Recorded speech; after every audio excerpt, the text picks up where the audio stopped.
Well, what happens when the gas prices go down? Well, and fingers crossed, the gas prices are actually going down. The average US gas price has dropped 10 cents per gallon. And over the past 2 weeks, each week it has dropped a little bit. So has it dropped enough? I think objectively it has not. Has it dropped in line with the drop in price of crude oil?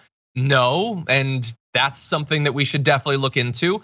Maybe it'll just take a little bit longer. And the price, by the way, is still higher than it was a year ago. It's about $1.32 more than it was 1 year ago. So there's a lot more room for it to drop, but can we acknowledge when things are moving in the right direction as eagerly as we do when they're moving in the wrong direction? What do you think about this? And what do you think, if anything, should be done to try to expedite the drop in these prices? Yeah, I mean, this is a really big issue. We already talked about the level of inflation, but specifically gas prices in places like Ohio, where we have virtually no reliable public transit that is efficient, right?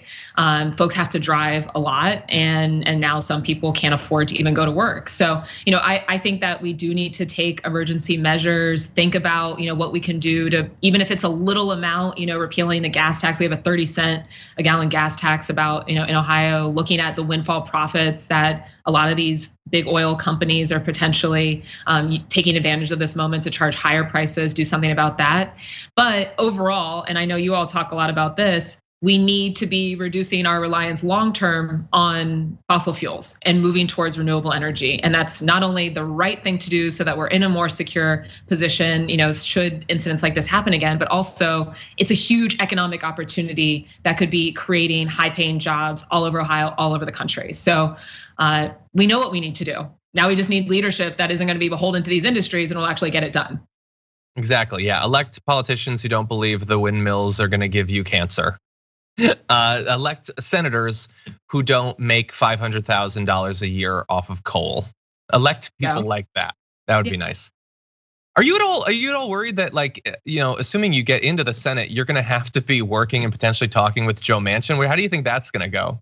I was just thinking about that the other day, John, and in one of my moments, during this campaign, and I look. I wish that we didn't have Manchins in the Senate, but I look forward to the opportunity of getting in there and really just not caring about, I need to be best friends with everyone, or like my opponent in this primary, Tim Ryan, is like, I'm gonna stand up to Manchin, but then it takes money from Manchin's PAC. It's like these people are so hypocritical, so ridiculous. And I've already been to Washington. I know what doesn't work about it, which is exactly why I decided to move into politics and why part of the reason why I'm running for the United States Senate as a corporate PAC-free candidate.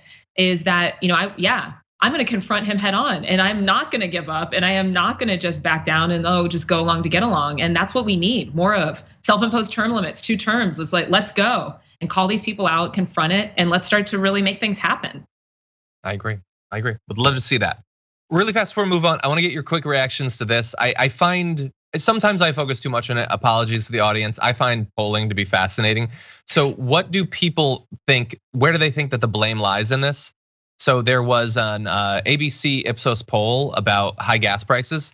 And those who believe that a great deal or a good amount of the blame should be put on Joe Biden is at 51%. So they do think that he's involved. They poll a lot of different things, like oil companies are at 68%. Seems reasonable. They're the ones that set the price after all. I found the most interesting part though, that they believe for Vladimir Putin, it's at 71%. A great deal or a good amount of the blame for high gas prices specifically on him. And I definitely think that that's a part, the conflict that Vladimir Putin started. That to me seems like to be more sure that he's culpable rather than the actual producers of the gas, the fossil fuel companies. That seems a little bit weird to me, but what do you think?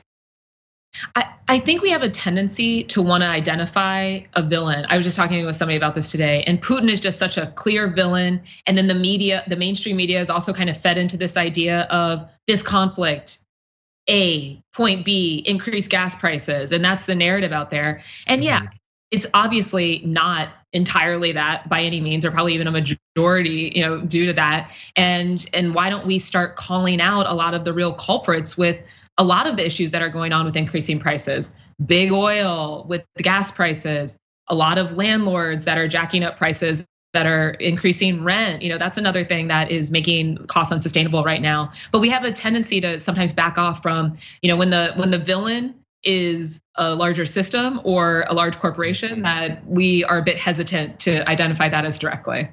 That is a great point. That's a great point.